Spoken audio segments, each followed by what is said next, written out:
बांधो आप कह कान्हा, बांधो आप कह कान्हा, बांधो आप कह कान्हा, बांधो आप कह कान्हा। मकड़ी जाल समाना, कान्हा कान्हा कान्हा, मकड़ी जाल समाना, कान्हा कान्हा कान्हा, मकड़ी जाल समाना, कान्हा कान्हा कान्हा, मकड़ी जाल समाना, कान्हा कान्हा कान्हा। तुम मम प्रियतम कान्हा, कान्हा कान्हा कान्हा, तुम मम प्रियतम कान्हा, कान्हा कान्हा कान्हा, तुम मम प्रियतम कान्हा, कान्हा कान्हा कान्हा, तुम मम प्रियतम कान्हा, कान्हा कान्हा कान्हा। श्री गुरवे नमः। भगवत चरणारविंद मकरंद मिलिंद महानुभाव। पिछले क्लासेस में हम लोगों ने रसोपासना क्या है जाना है। रसोपासना में हम लोग आत्मा का जो धर्म है प्रेम, वो प्रेम पाने के लिए हम लोग भगवान का नाम रूप गुण लीला धाम परिकर जो कीर्तन में है उसकी अर्थ भावना करके उसमें से प्रेम को निचोड़ के जब वो अर्थ भावना अपने हृदय में प्रेम बन जाता है उसको आस्वादन कर रहे हैं। और इसके लिए सबसे पहले हम अपने आप को आत्मा मानना पड़ेगा और देहात्माभिमान को छोड़ना पड़ेगा। मैं देह नहीं हूँ, मैं आत्मा हूँ, ये मानकर साधना शुरू होता है। जब तक हम लोग ये नहीं मानेंगे साधना शुरू होता ही नहीं।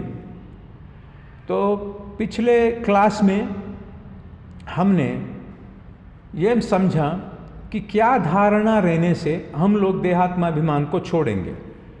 इस जगत में मैं अपने आप को देह मानने से जो इंद्रियों की तृप्ति के लिए जो कामना पैदा हो रही है उसकी पूर्ति करके सुख को अनुभव कर रहा हूँ। इसलिए तो इतना सारा सामग्री को इकट्ठा कर रहा हूँ, इतना अर्थ को कमा रहा हूँ वो सुख भोगने के लिए। अब मैं क्यों छोड़ूंगा वो देह, इतने सुख को क्यों छोड़ूंगा, वो अर्थ को क्यों छोड़ूंगा, ये अभिमान को क्यों छोड़ूंगा, देहात्माभिमान को, है ना। तो वहाँ पर हमने जाना है कि अपने आप को देह मानने से बुद्धि हमको प्रकृति उपभोग्य है ये ज्ञान दे रही है और कामना पैदा हो रही है। और जब हम लोग कामना की पूर्ति कर रहे हैं तो हम अपने आप को डिस्टर्ब कर रहे हैं, दूसरों को डिस्टर्ब कर रहे हैं और प्रकृति को डिस्टर्ब कर रहे हैं, प्रकृति के नियमों को भंग कर रहे हैं, जिसके कारण हम लोगों को तापत्रय मिल रहा है। तो हम लोग समझ सकते हैं, ये सोच सकते हैं कि ठीक है मैं धर्म को भंग कर रहा हूँ, धर्म को भंग ना कर कर उपभोग करने से मैं आनंद प्राप्त करूंगा इसी जगत में। मैं ये पूरा संसार छोड़कर आत्मा मानकर भगवान के पीछे लगने की क्या ज़रूरत है मेरे को, जब इतना सारा सुख यहाँ पर मिल रहा है। धर्म को भंग करने के कारण दुख मिल रहा है, ये आप हमको बता रहे हो। तो धर्म को भंग करे बिना ही मैं भोगूंगा, तो ये होने वाला नहीं है। मैंने ये बताया था, क्योंकि जब हम लोगों के अंदर कामना पैदा होती है वो कामना ये देखकर पैदा नहीं होती है कि ये कामना प्रकृति के धर्म के अनुकूल है या विपरीत है। ये एक बात है। यदि सोच ले कि कामना उत्पादन हो रही है तो अगर वो विपरीत है प्रकृति के तो मैं नहीं भोगूंगा, और जो कामना विपरीत के प्रकृति के अनुकूल है उसी को मैं भोगूंगा। ऐसा हो सकता है क्या? तो ऐसा भी नहीं हो सकता है। क्या होने वाला है, जब हम कामना की पूर्ति कर रहे हैं वो हम अगले जो कीर्तन हमने शुरू किया है जगत गुरु कृपालु जी महाराज जी का, वो कीर्तन के अगले पंक्तियों के द्वारा जीव जब अपने आप को देह मानता है और भोगने शुरू कर देता है तो और क्या होने वाला है ये जानने की कोशिश करेंगे। बांध्यो आप कह कान्हा, बांध्यो आप कह कान्हा, मकड़ी जाल समाना। कान्हा कान्हा कान्हा, मकड़ी जाल समाना। कान्हा कान्हा कान्हा कान्हा कान्हा कान्हा, तुम मम प्रियतम कान्हा। कान्हा कान्हा कान्हा, ओ कान्हा बांध्यो आप कहाँ, माने मैं अपने आप को बांध ले रहा हूँ। कैसे? जैसे उदाहरण दे रहे हैं मकड़ी जाल समाना। मकड़ी जो है अपने ही सलाइवा से एक जाल बनाकर धीरे धीरे धीरे धीरे पूरा जाल बनाती है और उसी जाल में वो फंस जाती है, उसमें से बाहर निकल नहीं पाती हैं। ठीक उसी प्रकार हम लोग भी जो संसार बंधन जो है हम लोग यहाँ पर तैयार कर ले रहे हैं, एक जाल बिछा ले रहे हैं और उसी जाल में हम लोग बंधे जा रहे हैं। तो इसका मतलब क्या हुआ कि मैंने बोला था हम देहात्माभिमान के कारण प्रकृति को उपभोग्य मानकर जब कामनाएं उत्पन्न हो रहे हैं उसी को भोग रहे हैं। तो यहीं पर स्टोरी एंड नहीं हो रहा है। इसके अलावा क्या हो रहा है, अगर यहीं पर स्टोरी एंड होता तो हम लोग प्रकृति धर्मों का पालन करने की चेष्टा करने की कोशिश कर सकते हैं, मगर ऐसे नहीं हो रहा है। क्योंकि जब मैं कामनाओं की पूर्ति करता हूँ मेरे को जो सुख मिलता है, मैंने बताया था कि कामना की पूर्ति होने से हमको लोभ उत्पन्न होता है, माने और आस्वादन करने की इच्छा पैदा होती है। और जब और इच्छा उत्पादन होती है तो मैं प्रकृति के नियमों को भंग करके ही उसको पूर्ति करूँगा। अगर वो पूर्ति नहीं करूँगा तो एक बार कामना की उत्पादन होने के बाद उसकी पूर्ति नहीं करूँगा तो मेरे अंदर फ्रस्ट्रेशन, क्रोध उत्पन्न होता है। तो उसका मतलब क्या हुआ कि जितनी मात्रा में मैं अनुभव करते रहूँगा उतनी मात्रा में उस कामनाओं को बद्ध होते जाऊँगा। और जब मैं कार्य करूँगा ये कामना की पूर्ति के लिए तो कर्म को भी बद्ध हो जा रहा हूँ, कंपल्सिवली करूँगा, ऑब्सेसिवली करूँगा मैं। और फिर ये कर्म जब मैं कर रहा हूँ तो कर्म फल जो मिलने वाला है प्रकृति के विरोध जाने के कारण जो 3 प्रकार के दुख तापत्रय मिलने वाले हैं उसको भी बद्ध होते जा रहा हूँ, उससे भी एस्केप नहीं है। तो ये गुंजाइश है ही नहीं कि मैं धर्म का पालन करूँगा और धर्म के अनुकूल ही मैं बिहेव करूँगा और सुख प्राप्ति करूँगा, ये होने ही वाला नहीं है। जब आप बंधे जाते हो माने फोर्सबली करते हो। अर्जुन पूछते हैं कि श्री कृष्ण को, अथ केन प्रयुक्तोयम पापम चरति पुरुषः अनिच्छन्नपि वार्ष्णेय बलादिव नियोजितः। माने हे श्री कृष्ण, इस जगत के लोग ये पाप है, प्रकृति के विरुद्ध है, ये जानते हुए भी जैसे कोई पीछे से उसको फोर्स कर रहा है, वो क्यों ये पाप कर रहा है? तो भगवान कह रहे हैं कि काम एष क्रोध एष रजोगुण समुद्भव, माने ये काम क्रोध के कारण ऐसे होते जा रहा है। आपके अंदर कामना उत्पन्न हो रही है, आप उसको बद्ध होते जा रहे हैं, और अगर आप उसको निग्रह कर रहे हैं, वो कामना की पूर्ति नहीं कर रहे, तो आपके अंदर क्रोध आ रहा है, फ्रस्ट्रेशन आ रहा है। जब आपका दिमागी संतुलन बिगड़ते जा रहा है कामना की पूर्ति नहीं होने के कारण, जैसे पीछे से कोई आपको फोर्स कर रहा है, उस प्रकार बल से वो कामना की पूर्ति करने की कोशिश करोगे। माने एक बार कामना उत्पादन होने के बाद आपको एस्केप है ही नहीं। अगर पूर्ति नहीं हुई तो आपके अंदर संतुलन बिगड़ रही है, अगर पूर्ति हुई तो आपके अंदर लोभ बढ़ रही है, तो इससे आपके पास एस्केप है ही नहीं, तो आप उसको बंधते जा रहे हो।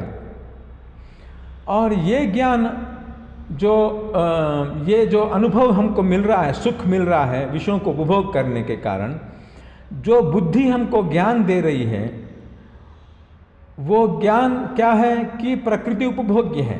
तो यहाँ पर प्रूफ हो जा रहा है, जितनी मात्रा में मैं उपभोग कर रहा हूँ, मेरे को आनंद मिल रहा है, तो प्रकृति उपभोग्य है, ये ज्ञान निर्धारित हो जा रहा है। इसलिए वो अज्ञान को भी हम लोग बांधते जा रहे हैं। उसको अज्ञान इसलिए कह रहा हूँ, जो नॉलेज हमको बुद्धि दे रही, इसलिए कि वो हमको क्या बोल रहा है कि ये प्रकृति उपभोग्य है और इसमें आनंद मिलने वाला है। स्टार्टिंग में तो आनंद मिल रहा है, मानते हैं, मगर अंत फल क्या है उसका? तापत्रय मिल रहा है, और तापत्रय से हम मुक्त हो ही नहीं पा रहे हैं। तो इसलिए इसको अज्ञान कहा गया है। भगवत गीता में भगवान कहते हैं कि माम उपेत्य पुनर्जन्म दुखालयम अशाश्वतम नाप्नुवन्ति महात्मनः। ये मैंने वो जो परिप्रश्न में मोक्ष के बारे में डिस्कस किया है, वहाँ पर कोट किया था, तो वहाँ पर थोड़ा विस्तार रूप में मैंने एक्सप्लेन किया है, कृपया वहाँ जाकर उसको सुन लीजिएगा। भगवान ने क्या कहा है कि ये जगत दुखालय है और अशाश्वत है। जो सुख तुमको मिल रहा है, जो बुद्धि बोल रहा है पर यहाँ पर सुख है, मगर वो तात्कालिक है, अशाश्वत है, शाश्वत नहीं है। और मगर उसका फल जो है ना, दुख जो मिल रहा है, वो शाश्वत है। माने जो जो आप कार्य करते जा रहे हो वो प्रकृति के विरुद्ध ही होने वाला है, और आपको अंत में उसको आपको दुख ही देने वाला है। इसलिए इसको दुखालय कहा गया है। बुद्धि इसके विपरीत हमको ज्ञान दे रहा है, ये सुखालय है बोलकर ज्ञान दे रहा है, इसलिए वो अज्ञान है। तो उसको बांधते जा रहे हैं। जितनी मात्रा में हम लोग कामना की उपभोग करने के कारण सुख मिल रहा है, तो ये अज्ञान को बांधते जा रहे हैं। माने बुद्धि वही ज्ञान देगा तुम्हारे अपने आप को, हमको, और उसी के अनुरूप हम लोगों के अंदर कामना उत्पादन होगी, हम कामना के पीछे दौड़ते रहेंगे और दुख को भोगते रहेंगे। और ये जो बुद्धि जो ये ज्ञान दे रहे हैं, वो इसलिए दे रहे हैं कि अपने आप को मैं देह मानने के कारण, ये हमने जाना था, तो वो उसको भी बल मिल जाएगा, और हम अपने आप को देह और बलवत मानना शुरू कर देंगे। माने अपना देहात्माभिमान क्या है, उसका परसेंटेज जो है, जितनी मात्रा में मैं अपने आप को देह समझ रहा था और आत्मा भूलते जा रहा था, जब ये सुख का अनुभव मिलेगा, जो आत्मा का स्वरूप और ज़्यादा कवर हो जाएगा, और ज़्यादा अपने आप को देह मानना शुरू कर लूँगा मैं। सो ये पूरे लेवल्स पे मैं बद्ध हो जा रहा हूँ, जिसके कारण ये जो 3 प्रकार के दुख मिल रहे हैं इस संसार में, उससे कभी भी मुक्त नहीं पा रहा हूँ मैं। माने धर्म का अवलंबन कर ही नहीं पाऊँगा। तो इतना ही हो रहा है क्या? सिर्फ ये बंधन ही हो रहा है और कुछ हो रहा है क्या?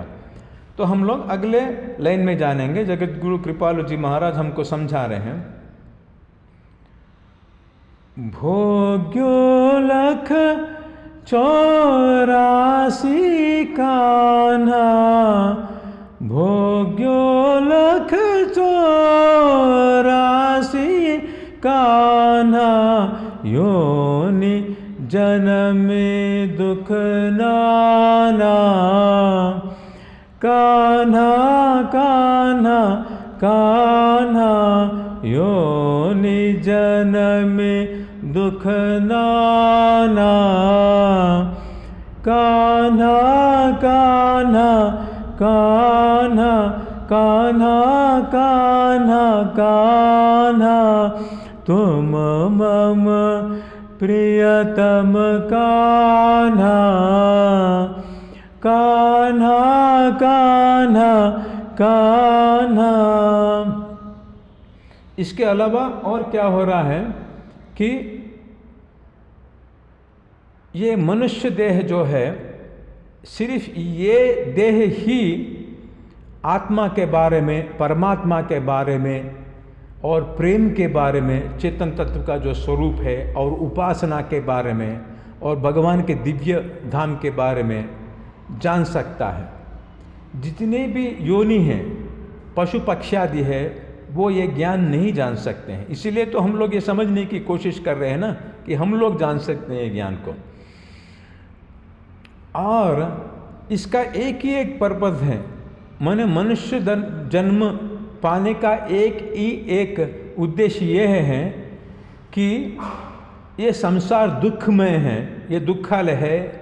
मैं देह नहीं हूँ, मैं आत्मा हूँ, मैं भगवान का अंश हूँ, भगवान में मेरे प्रियतम में ये जानकर उपासना में रत होकर भगवत प्राप्ति करना, प्रेम की प्राप्ति करना और भगवान की प्राप्ति करना, ये एक ही लक्ष्य है मनुष्य जन्म का।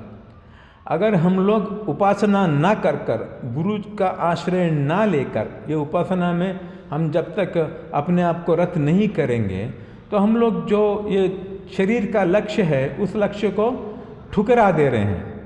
और उसके विपरीत में हम लोग क्या कर रहे हैं, ये काम क्रोध की उत्पादन हो रहा है हमारे अंदर और उसको बांधते जा रहे हैं और पशु पक्षियों की तरह व्यवहार कर रहे हैं। पशु पक्षी क्या कर रहे हैं, वो आहार लेते हैं, हम भी आहार लेते हैं, और वो निद्रा पाते हैं, हम भी निद्रा पा रहे हैं। वो अपने आप को रक्षा करते हैं, हम भी अपने आप को रक्षा कर रहे हैं, और भोगते हैं और हम भी भोग रहे हैं। तो फिर पशु पक्षी में और हमारे में क्या अंतर हो गया?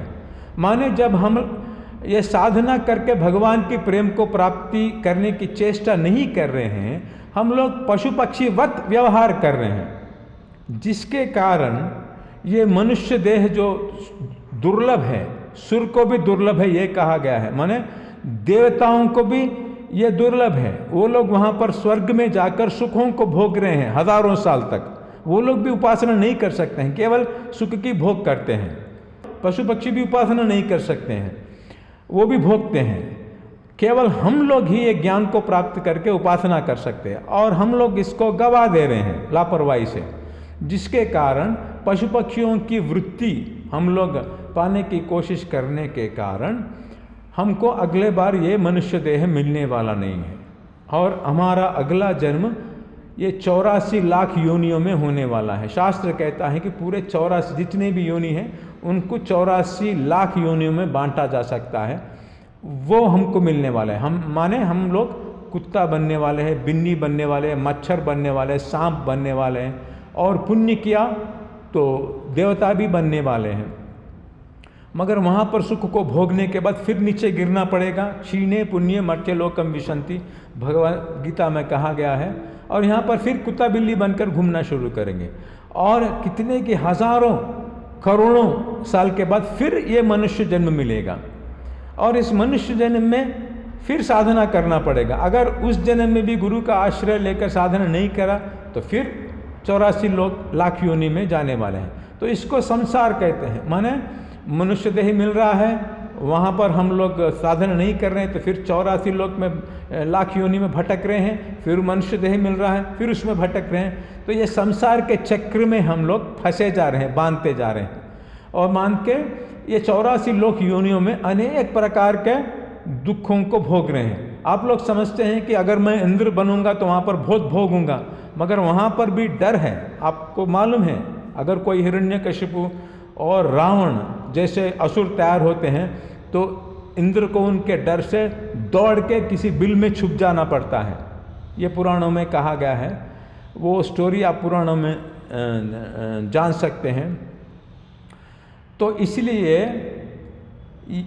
इतना पूरा हो रहा है अपने आप को देह मानने के कारण। एक तो कामना पैदा हो रही है, प्रकृति के विपरीत जा रहा हूँ और दुखों को भोग रहा हूँ। दूसरा धर्माचरण कर नहीं पा रहा हूँ क्योंकि ये कामनाओं को बांधे जा रहा हूँ और कर्मफल को भी बांधे जा रहा हूँ। और तीसरा 84 लाख योनि में भटक रहा हूँ। सो इतना जब आप जानेंगे कि ये इस संसार का स्वरूप जो है, जो दुख का स्वरूप है, इसको जानेंगे, तब आपके अंदर और हमारे अंदर ये मोटिवेशन आ सकता है, इच्छा उत्पन्न हो सकती है, ये निष्ठा आ सकती है कि नहीं, मैं दुख को नहीं भोगूंगा, मैं जान लिया हूँ संसार का स्वरूप, यहाँ पर दुख ही दुख है और भगवान के जगत में आनंद ही आनंद है। तो मैं अपने आप को आत्मा मानकर गुरु का शरण लेकर मैं ये साधना करूँगा, रसोपासना करूँगा। ये इच्छा हमारे अंदर उत्पादन होने की चांस है। इसका अगले तो इसके बाद ये ज्ञान प्राप्त करने के बाद हम लोग कैसे गुरु जी के पास जाना चाहिए और गुरु जी का शरण लेना चाहिए और उपासना शुरू करना चाहिए, और क्या ज्ञान होने से हम लोग ये उपासना में रत होंगे, उपासना शुरू करने की संभावना है, ये अगले पंक्तियों में हम लोग जानने की कोशिश करेंगे। अलबेली सरकार की जय। 84 कान्हा हो क्यों लख 84 कान्हा हो क्यों लख 84 कान्हा हो क्यों लख 84 कान्हा योनि जन्म दुख नाना कान्हा कान्हा कान्हा योनि जन्म दुख नाना कान्हा कान्हा कान्हा योनि जन्म दुख नाना कान्हा कान्हा कान्हा योनि जन्म दुख नाना कान्हा कान्हा कान्हा कान्हा कान्हा कान्हा कान्हा कान्हा कान्हा कान्हा कान्हा कान्हा कान्हा तुम मम प्रियतम कान्हा कान्हा कान्हा कान्हा तुम मम प्रियतम कान्हा कान्हा कान्हा कान्हा तुम मम प्रियतम कान्हा कान्हा कान्हा कान्हा तुम मम प्रियतम कान्हा कान्हा कान्हा कान्हा कान्हा कान्हा कान्हा